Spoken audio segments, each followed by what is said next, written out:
Namo tassa bhagavato arahato samma sambuddhassa.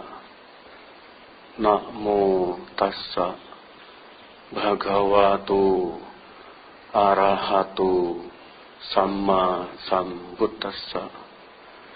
Namo tassa bhagavato arahato samma sambuddhassa.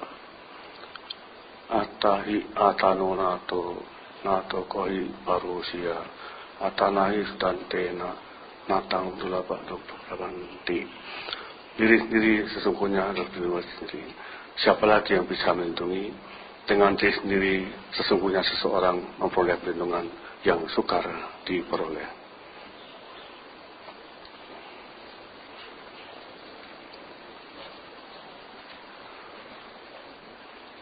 Bapak, Ibu, saudara-saudara yang berbahagia dalam Dhamma, selamat pagi, Jodhyotu Namo Buddhaya. Suasana yang memang saya sering terkesan dengan situasi, kondisi, keadaan. Tiba-tiba saatnya yang seperti apa, tahu-tahu berubah, tahu-tahu seperti apa. Tadi terang ini, tahu-tahu kok jadi redup. Ada apa ini? Siapa yang tidak berlindung ini? Ada yang tidak berlindung ini rupanya akan jadi redup, moga-moga tidak hujan ya. Nah, Bapak sekalian, perkataan pelindungan. Tadi saya memperhatikan Bapak sekalian membacakan Mangala Sutta dan apa satu lagi itu yang mengenai perlindungan ya. Jadi ya, sebaiknya memang menjadi bagian dari perlindungan. Apalagi apa yang saya ingin bahas pada kesempatan ini tidak mata-mata menarik, tetapi sangat penting untuk kita masing-masing pribadi. Kenapa?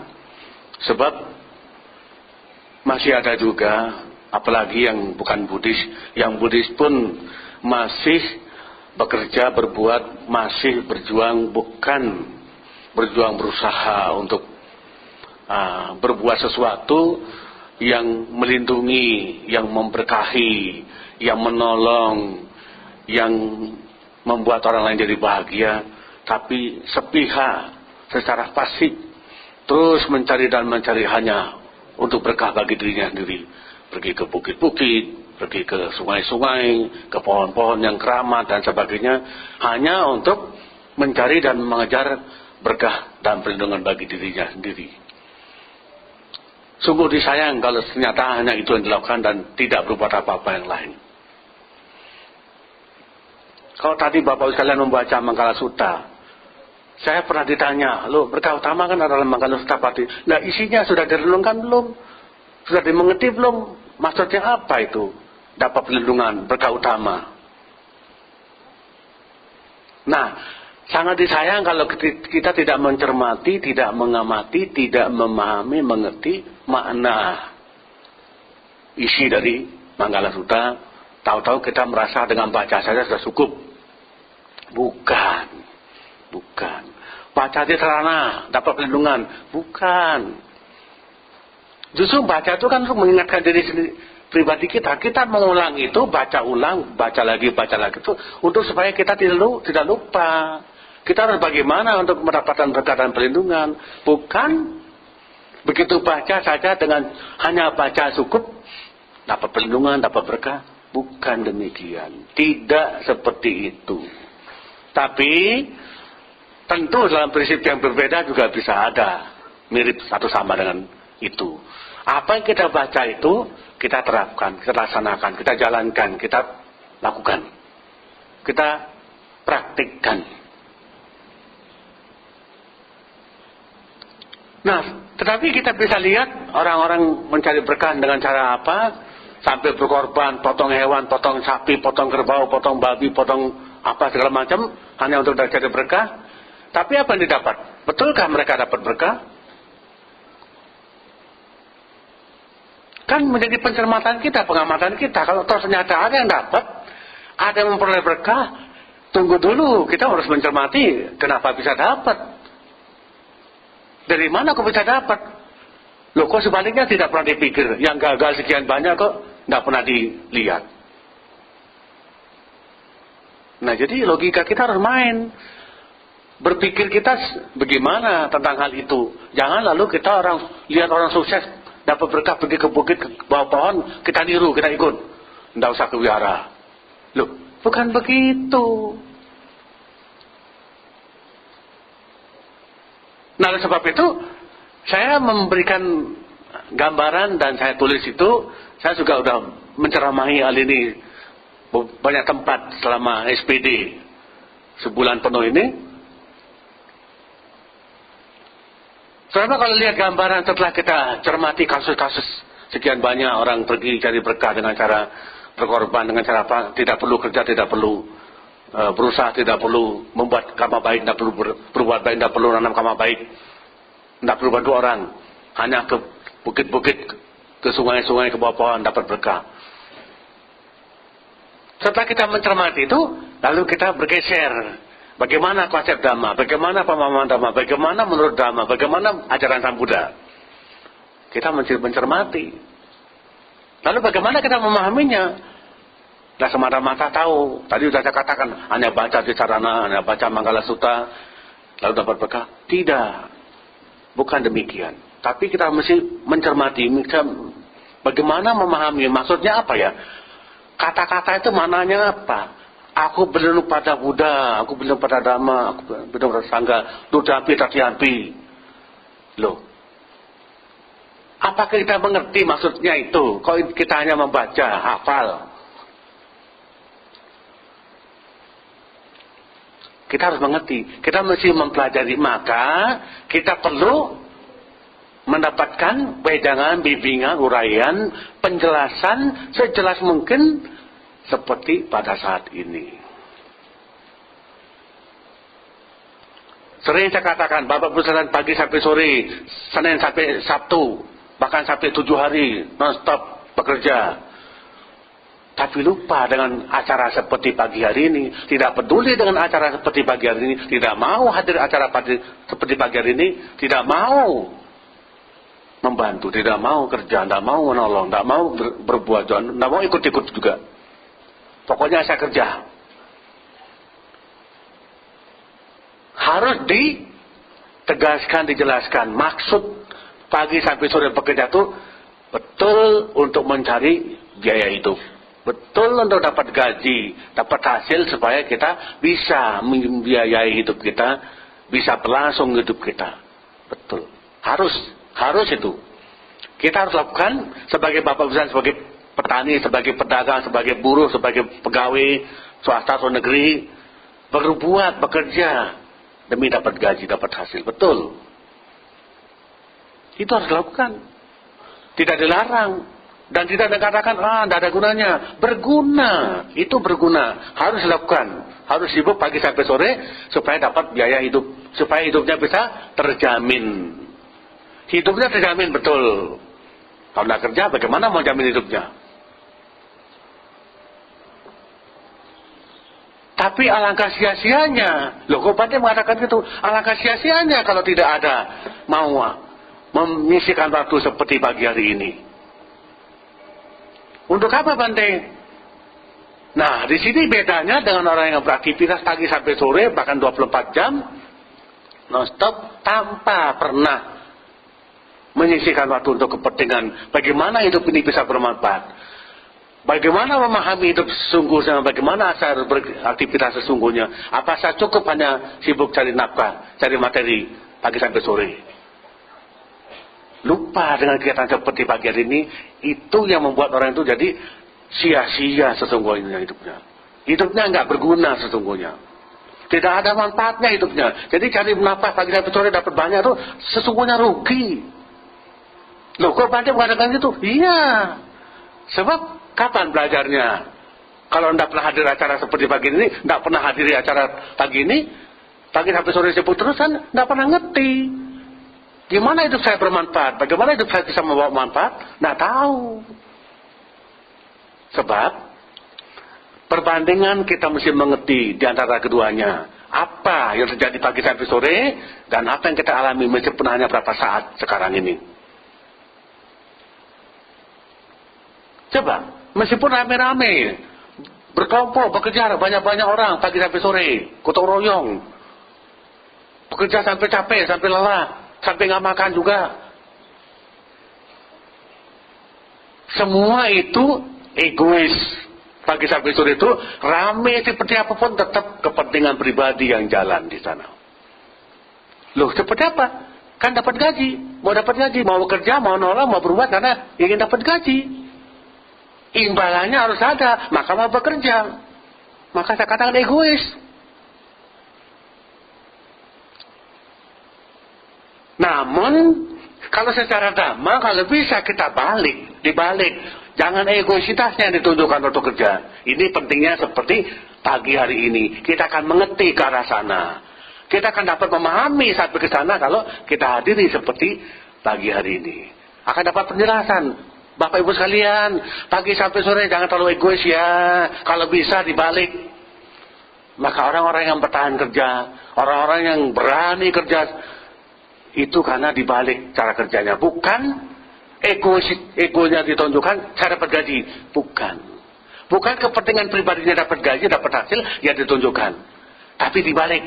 Apa itu Bandeko? Bandek bikin penasaran. Kok lama sekali mau katakan dibalik apa itu?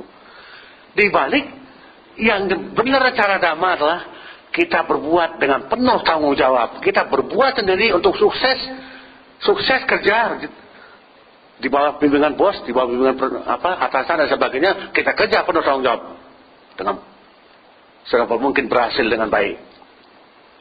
Gaji nggak usah dipikir, sudah pasti dong. Tak mungkin kita tanpa gaji kalau kita kerja dengan benar, penuh tanggung jawab dengan baik. Kan tak mungkin. Kalau dibalik begitu, orang yang kerja penuh tanggung jawab sesuai dengan bidangnya, dengan profesinya, apa profesinya, jadi guru, jadi petani, jadi pedagang, jadi biku, sama semuanya kalau profesinya jalan dengan penuh tanggung jawab, semua akan berdampak dengan baik tentunya. Nah, oleh sebab itu, kalau kita lihat teks saya di situ saya tulis, yang pertama setelah pengantar dulu saya katakan, makna atau arti sesungguhnya dari perlindungan kepada Buddha Dhamma Sangha, Tisarana.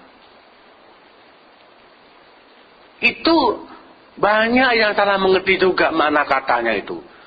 Mereka hubungkan dengan konsep lain. Kita kan berlindung pada Buddha, kita diam saja, berucap aja. Buddha seorang kecami, dapat perlindungan. Sudah, diam, tidak usah bekerja. Salah. Aku berlindung pada Dhamma, mengucapkan saja, Dhamma akan menjadi pelindungku.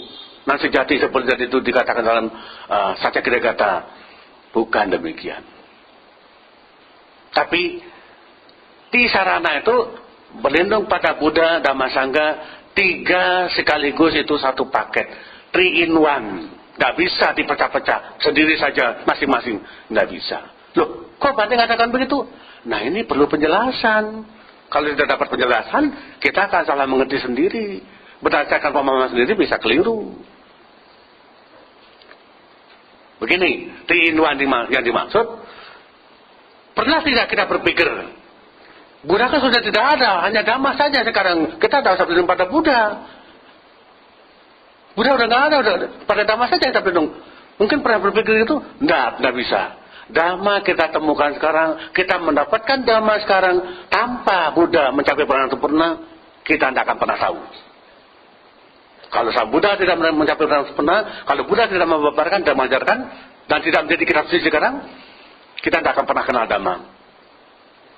Maka berlindung pada Buddha, Dhamma, Sangha itu 3 in 1, satu paket. Berlindung pada Buddha artinya kita mengikuti jejak sang Buddha. Kalau kita berbuat seperti Buddha, semaksimal mungkin nggak bisa 100%, tapi entah berapa persen, tapi kan kita ikut. Kita berbuat, kita bertindak, apa petunjuk Buddha, apa nasihat Buddha, apa kata Buddha. Seperti yang dia jelaskan yang diajarkan dalam Dhamma. Contoh-contohnya para Arya Sangha sudah berhasil menjalankan hidupnya sesuai dengan Dhamma, maka mencapai tingkat sucian, sudah sukses. Kita meniru Arya Sangha. Maka contohnya di situ saya sebutkan seperti Buddha menjadi dokter, Dhamma sebagai resep obat, dan Arya Sangga sebagai pasien yang berhasil sembuh karena mengkonsumsi, minum obat sesuai petunjuk dalam resepnya dari Buddha, dari dokter. Orang sakit nggak sembuh, kenapa? Ya, begitu dapat nasihat dari dokter, ya dok, saya akan ikuti, tapi sampai rumah dibuang resepnya, atau disimpan dalam lemari. Kapan mau sembuh? Kan yang benar kan, oh sebagai pasien karena merasa sakit, karena menderita, oh saya akan ikuti petunjuk dokter dalam resepnya, dalam obatnya. Minum berapa kali dok? Atau dokter mengatakan, kamu minum 3 kali ya? Ya dok, saya akan minum 3 kali. Minum 3 kali.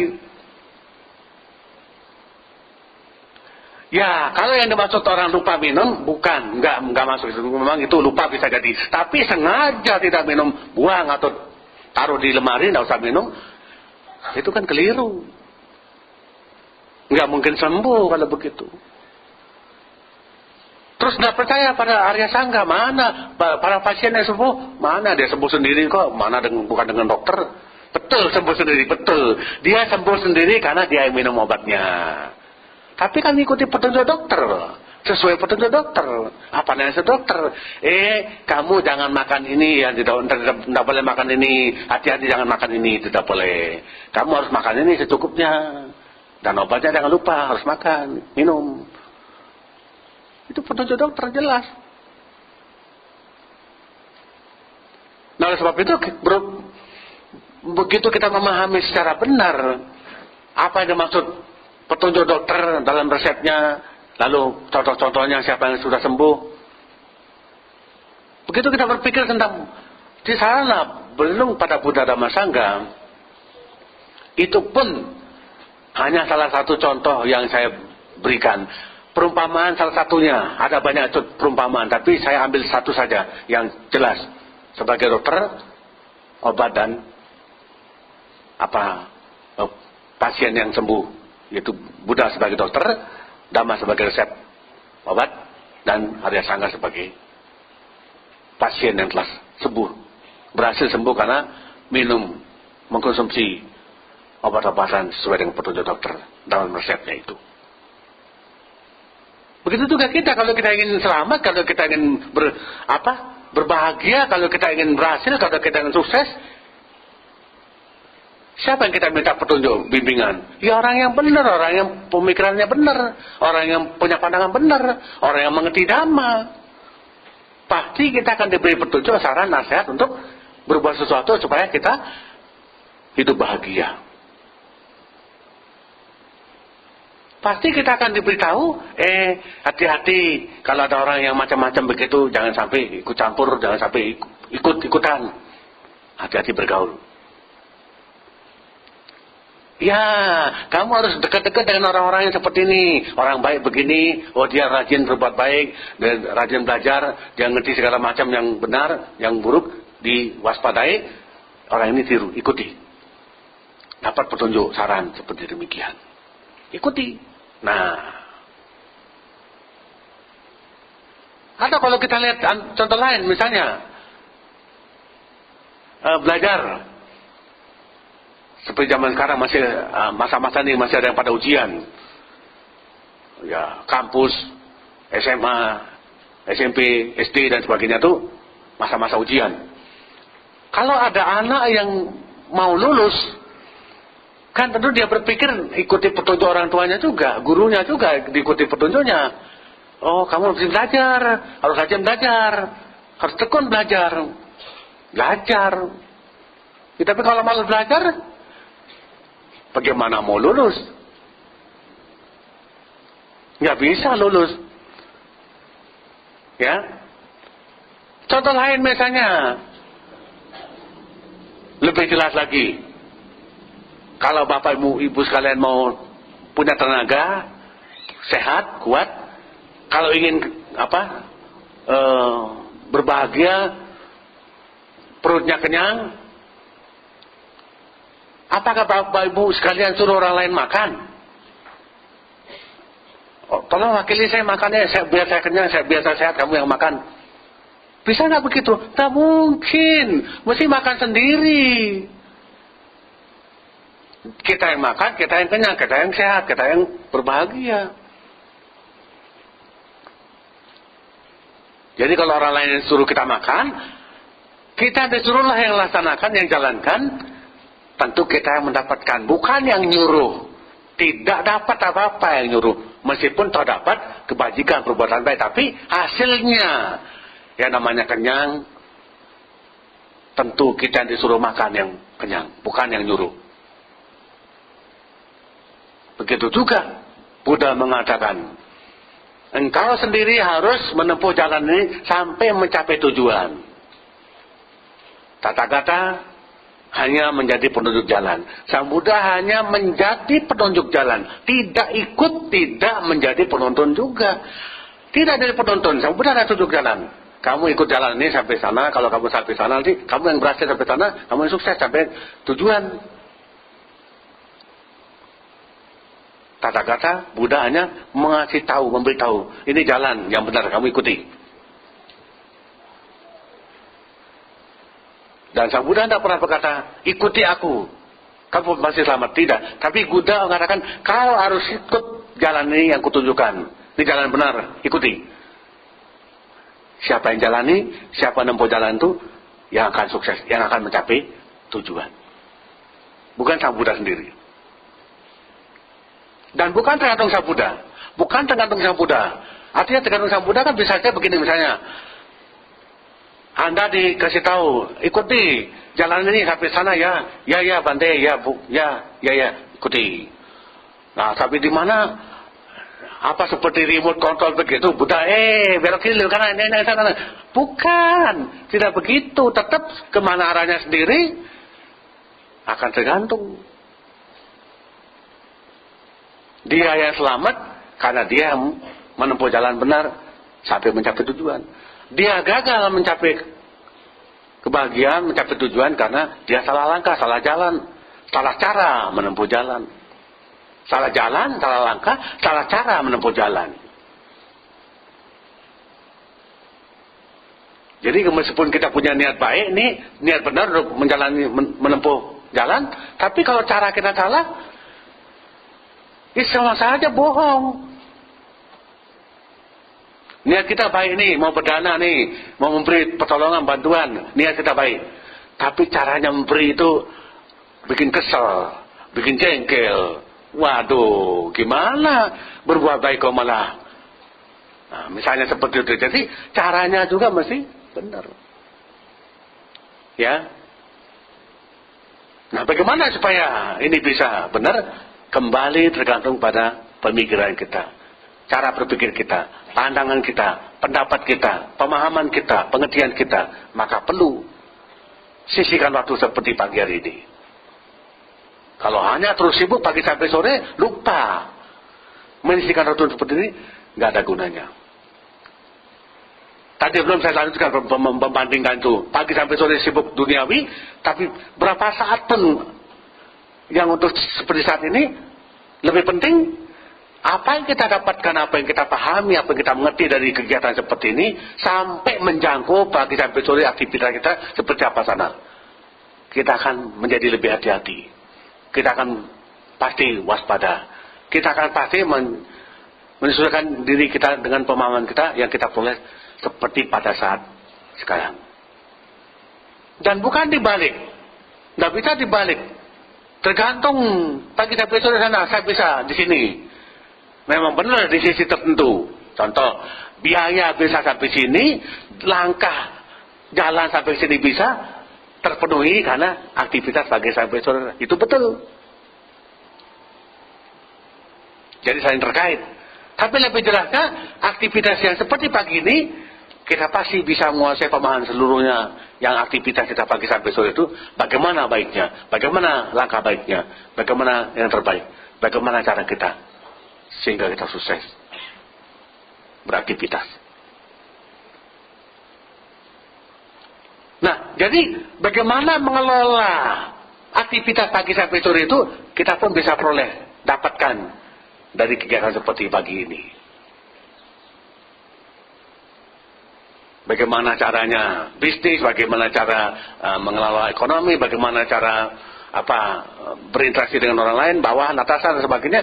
Banyak yang berasal dari uraian wejangan yang didapat di tempat ini.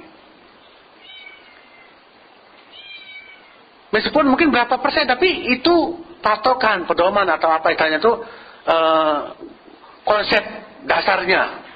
Konsep dasarnya kita peroleh, lalu secara global menyeluruh luas sekali dalam prakteknya itu pengembangan sifatnya. Bisa diperoleh, bisa diterapkan, bisa dikerjakan, bisa dijalankan, bisa dilaksanakan. Itu. Nah, jadi diri sendiri sebagai pendiri kita sendiri, bukan orang lain, bukan siapa-siapa, bukan Buddha juga, tapi diri sendiri.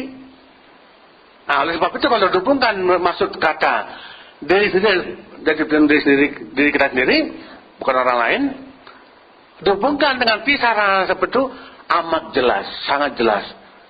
Orang tidak akan bisa mengerti, menjelaskan pun apalagi kalau tidak pernah belajar seperti ini. Maka tadi di depan saya singgung, masih ada yang mengkaitkan dengan konsep lain. Berarti pada Buddha itu, Buddha loh di dunia kita. Tidak usah berharap, tidak usah mencari. Kita tenang saja, pasti dilindungi oleh Buddha, oleh Dhamma, oleh Sangha. Padahal bukan begitu. Secara aktif, kata aktif, kalimat aktif yang berlangsung, yang bekerja, bukan kalimat pasif. Aku berlindung berarti kita beraktivitas, kita berbuat sesuatu, kita bekerja, kita berusaha, baru dapat perlindungan. Kalau secara pasif, aku dilindungi oleh Buddha, aku dilindungi oleh Dhamma, aku dilindungi oleh Sangha, bukan. Tidak bisa dibikin pasif begitu, tidak bisa.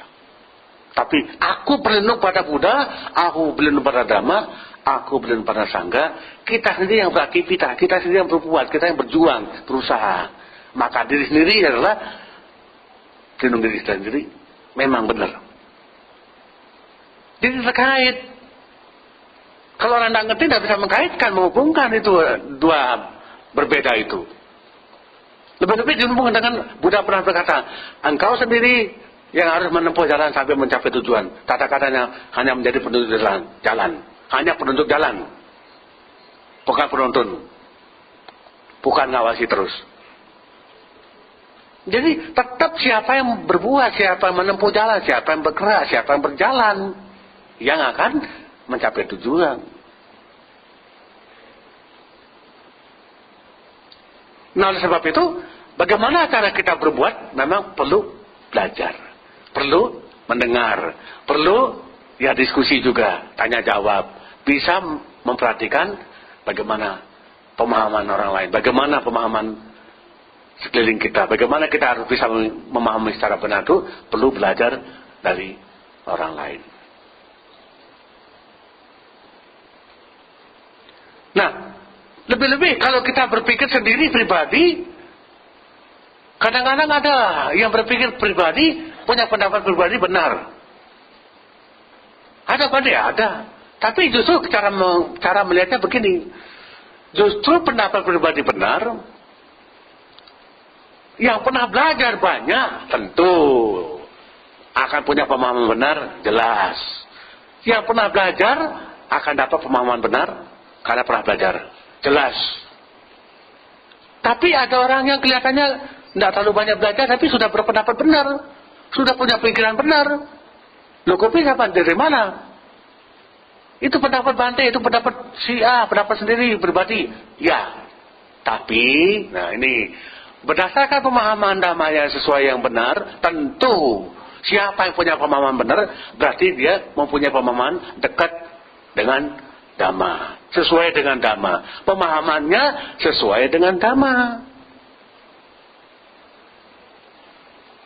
Sehingga kalau orang memahami Dhamma cepat, karena dia sudah lebih dulu punya pemahaman benar, begitu dia belajar Dhamma cepat. Sebaliknya, kenapa orang susah memahami Dhamma? Karena punya pemahaman sebaliknya. Beda pandangannya, beda pendapatnya, pertentangan bahkan. Maka tidak cocok. Begitu belajar Dhamma, wah apa ini? Gak ngerti aku. Jadi jangan heran. Orang sulit mengerti, memahami karena cara berpikir, pandangan yang dimiliki oleh yang bersangkutan tidak sesuai dengan Dhamma. Sebaliknya, yang bisa cepat mengerti Dhamma karena yang bersangkutan punya pemahaman dekat atau sesuai dengan Dhamma.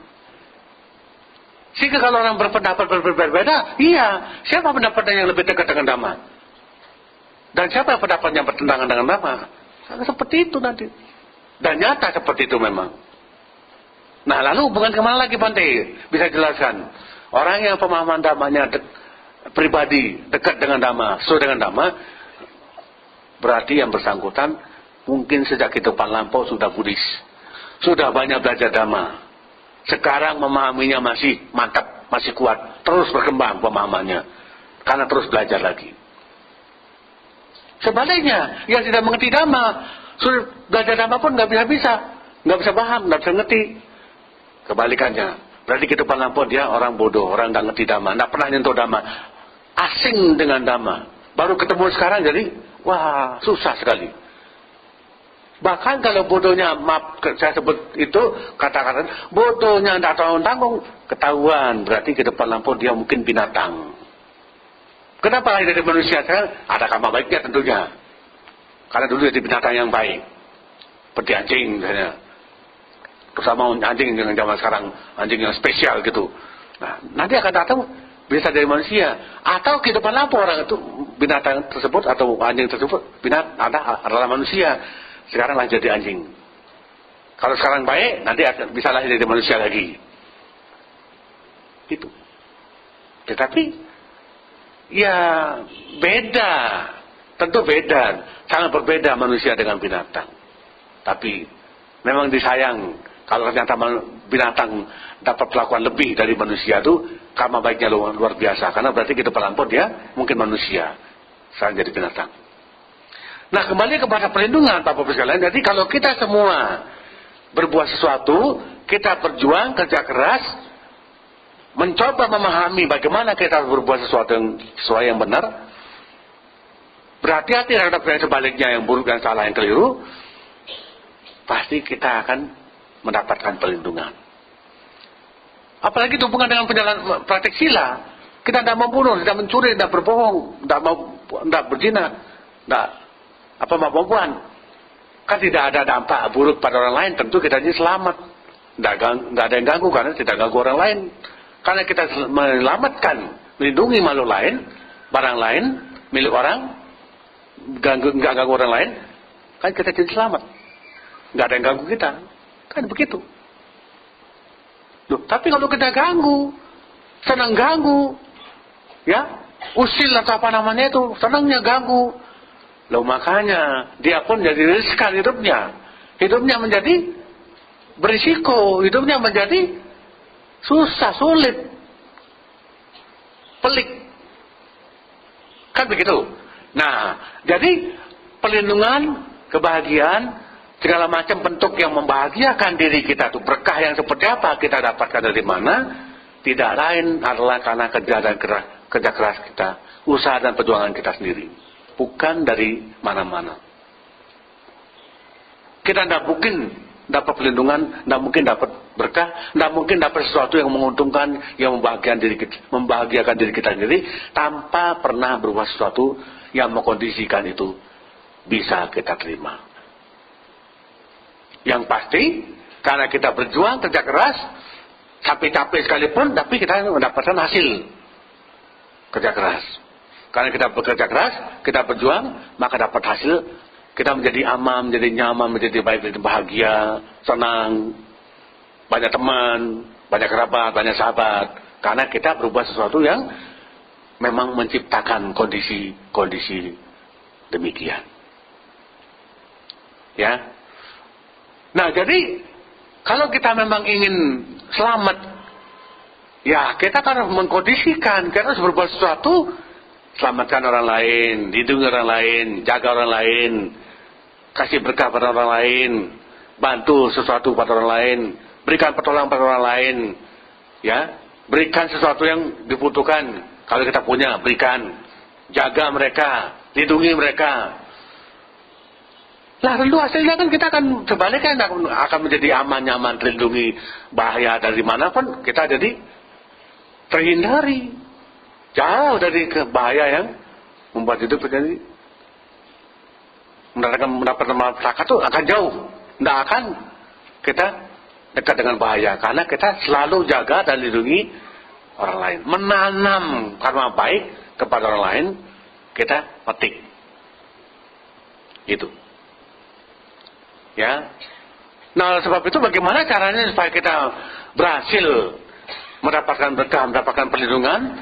Kedua-duanya itu sesuatu yang datang kita peroleh karena dari usaha dan perjuangan kita. Bukan secara pasif, secara otomatis, tiba-tiba datang, terima tanpa sebab, tanpa usaha dan perjuangan kita. Tidak mungkin itu terjadi. Ya. Nah, kalau tadi di depan saya, di awal saya katakan ada orang berjaya berkah kemana berhasil, itu kan ada hubungan karena dari ke depan lampau. Karma baik yang lampau dimiliki orang yang bersangkutan, ada stoknya, ada depositonya. Begitu dia pergi ke sana, entah dewan, entah apa makhluk apa di sana yang membantu merealisasikan karma baik dia berbuat di sana.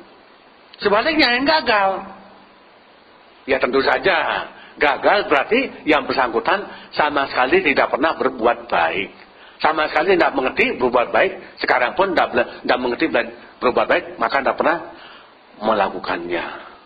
Maka kemanapun dia pergi tentu sia-sia, gagal, tidak akan pernah dapat apa-apa, kosong, nol. Tidak mungkin dapat apa-apa karena memang tidak punya simpanan kekuatan baik sedikit pun.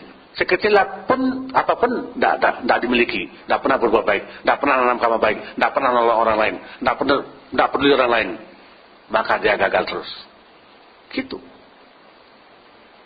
Ya, dibantu oleh orang lain juga supaya dapat berkah, ya percuma, nggak bisa kalau dia sendiri nggak punya simpanan kekuatan baik yang lampau. Sekarang pun dia tidak ngerti berbuat baik, maka tidak pernah melakukan perbuatan baik, maka jadi ya hidupnya jadi sia-sia, nggak akan dapat berkah, nggak akan dapat perlindungan apa-apa. Nah, contoh misalnya kalau seperti ya sengsara karena digusur misalnya, kalau harus digeser atau dipindah. Nah, tapi yang mau dipindah kemudian mau pindah, ada karma baiknya. Kan begitu, yang tidak mau dipindah kan masih sengsara terus. Itu berarti kan metik karma buruk terus dengan cara begitu. Karma baiknya hanya seperti itu gitu. Tipis kecil begitu saja. Hanya bisa menikmati hidup di situ. Dipindah tempat yang bagus, nggak cocok karena tidak seimbang, nggak cocok dengan karma dia. Kita bisa lihat dengan cara begitu. Ya. Kalau kita memahami, tidak kaget situasi kondisi demikian. Oh, kita memahami, oh demikianlah karma mereka memang demikian. Mereka menikmati hidup sebatas di bawah kolong jembatan begitu. Kalau di tempat yang mewah, tidak cocok karena mereka karma baiknya hanya di situ. Itu pun kita sebut karma baiknya hanya di situ. Nah, kalau sebut karma buruk, menderita. Ya padahal mungkin mereka bahagia di situ. Makanya kita sebut, oh karma baiknya hanya di situ. Dia punya karma baik hanya bisa di situ. Tempat lain nggak cocok, nggak nyambung, nggak sesuai. Kekuatannya beda. Gitu. Ya. Nah, oleh sebab itu ada satu lagi, Bapak Ibu sekalian, untuk menjelaskan tentang berkah dan perlindungan. Satu lagi yang penting perumpamaan yang saya bisa berikan kepada Anda semua, dan ini sangat logis kita bisa lihat. Tadi udah perumpamaan saya berikan sudah jelas juga. Ada lagi perumpamaan yang penting untuk menjelaskan bagaimana berkah dan perlindungan itu bisa didapat, diperoleh dari diri sendiri, bukan dari orang lain. Bukan secara pasif, secara otomatis dengan sendirinya tiba datang, dengan sendirinya ada. Tidak, tapi harus dengan kerja keras, dengan perjuangan, dengan usaha. Kalau kita berada di tempat terbuka sana, lalu hujan turun, tempat terbuka, akan tergantung setiap orang berbeda cara berpikirnya menghadapi, menyikapi hujan turun di sana. Kalau berpikirnya di antara kita, oh saya harus cari tempat berlindung, di mana ada tempat berlindung, cari, ada daun pisang enggak, ada pohon pisang enggak, petik daunnya untuk berlindung, atau bikin apa nih tempat bisa berlindung. cari payung, ada di mana? Itu berpikir benar berarti. Orang tersebut berarti berpikir benar, karena dia memang tahu, oh ini hujan, nggak mungkin dong kita nggak basah kalau nggak mencari perlindungan. Kita mesti mencari di mana tempat berlindung. Tapi kalau sampai ada yang berpikir dan ngotot berpikirnya, hujan, jangan kasih aku hujan. Payung mana, ada payung, atap, datang lindungi aku, mana? Teriak-teriak begitu. Ya enggak mungkin. Siapa yang membawakan payung? Enggak ada. Adapun di situ, kalau memang dia punya kamar baik sebatas hujan-hujani gitu, enggak ada yang lindungi, enggak ada juga yang nolong dia. Karena orang lain pun basah. Orang lain pun berusaha untuk berlindung diri sendiri, mencari tempat. Loh, enggak ada yang dia kan gimana? Apalagi dia enggak bisa jalan misalnya. Ya harus basah dia. Tapi kalau dia teriak-teriak begitu, datang mana yang dapat melindungi aku? Enggak ada yang nolong aku, mana nih? Enggak mungkin. Sekalipun kita tidak bisa jalan, tidak bisa bergerak, kalau memang kita punya cara berpikir benar, ada saja yang bisa bantu. Mungkin makhluk halus, para dewa mungkin datang, kalau kita berpikir benar. Paling tidak ya, nyempit-nyempit, ada tanah yang miring, gimana, nempet sana. Ada akal yang memotivasi, yang menggerakkan kita, yang mendorong kita untuk bergerak, mencari perlindungan seperti apa yang ada. Berjuang, berpikir bagaimana usahanya untuk dapat perlindungan dari guyuran hujan itu. Gitu. Begitu juga kepada Buddha Dhamma Sangha tentang diri kita sendiri, bagaimana kita bisa berlindung, tentu karena perjuangan dan usaha kita bagaimana. Kita berbuat sesuatu. Kalau perlindungan itu kan berlindung, namanya berlindung sesuatu yang melindungi kita dari panas, dari hujan, dari serangga, dari binatang yang berbahaya. Apa caranya? Bikin rumah, bikin tempat tinggal, bikin atap, bikin pagar, bikin dinding, bikin tembok. Bikin. Tidak jadi otomatis, tapi kita kerja, bikin, membuat. Ya, baru kita akan terlindungi dari hujan yang mengguyur itu, dan kita selamat, sehat dari bahaya-bahaya penyakit yang bisa datang karena hujan. Tapi kalau kita kehujanan, guyur hujan, bisa jadi sakit juga. Tapi kalau orang-orang desa, anak-anak di desa sana, musim hujan dulu mereka berhujan-hujanan sana, nggak sakit, sudah kebal mereka.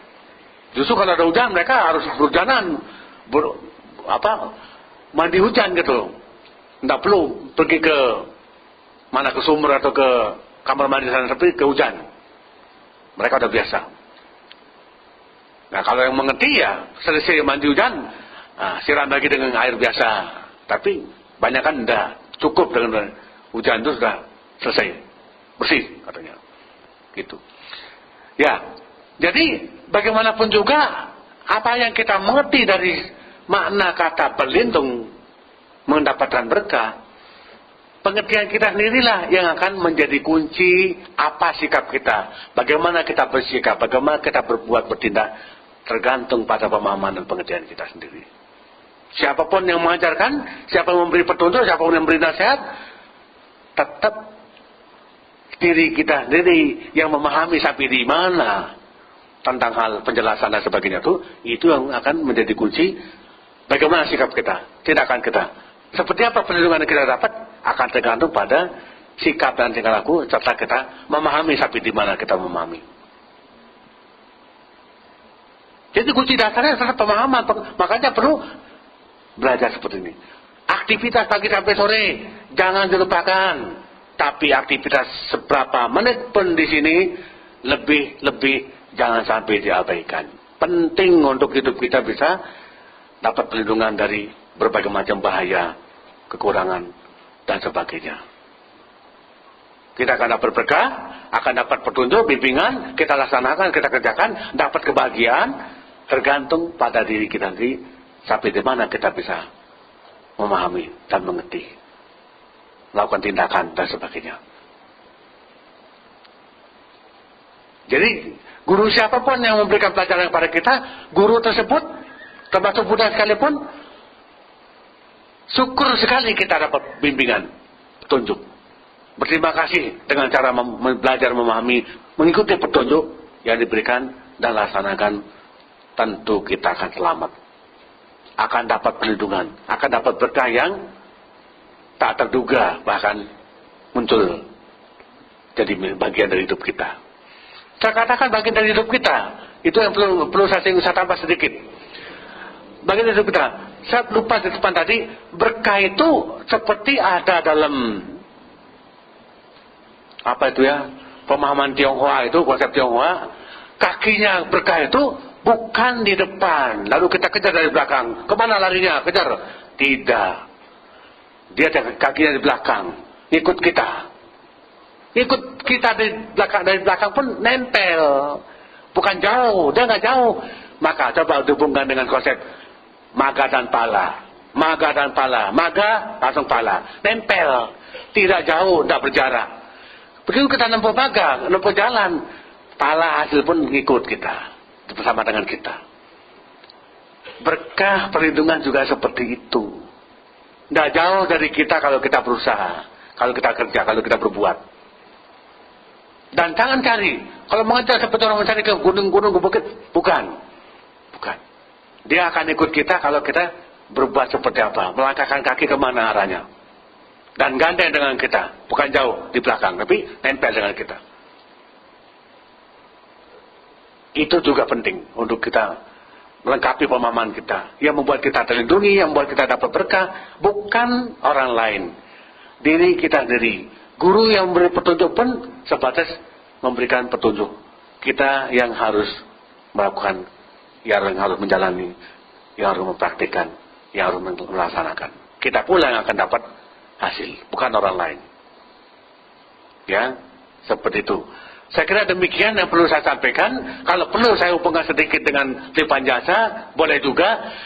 Karena begini, kenapa kesana larinya? Titipan jasa itu bisa. Karma baik kita sendiri, kalau kita berubah baik, kalau titipan jasa sedikit terpisah, tapi terkait juga, bukan terpisah total.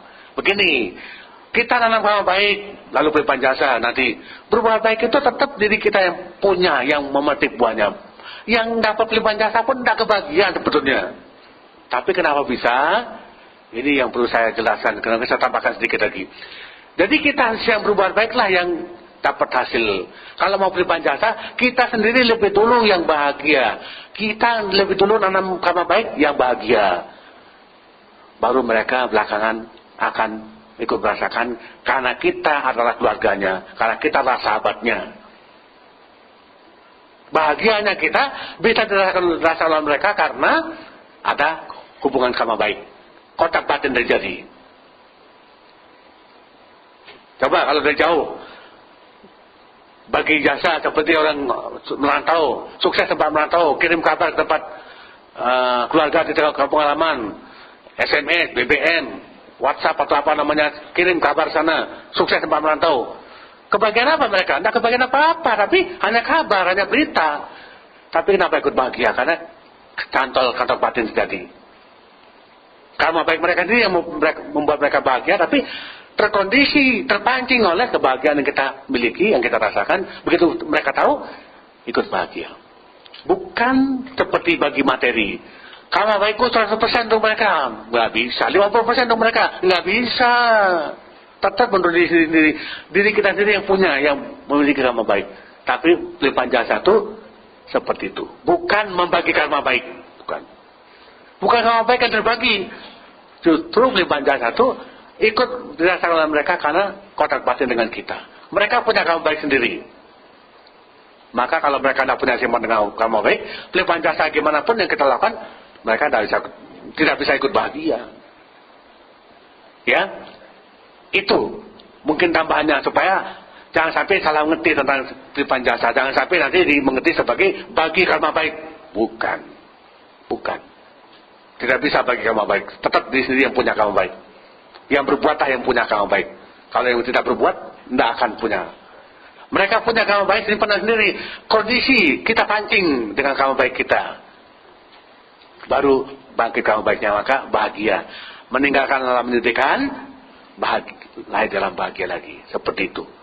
Saya kira demikian. Semoga apa yang saya sampaikan bisa membahagiakan kita semua, bisa membuat kita memahami, mengerti, dan menjadi bagian dari pemahaman kita, menjadi bagian dari kehidupan kita, dan tentu bisa kita praktikkan dengan sepenuh hati dalam kehidupan sehari-hari.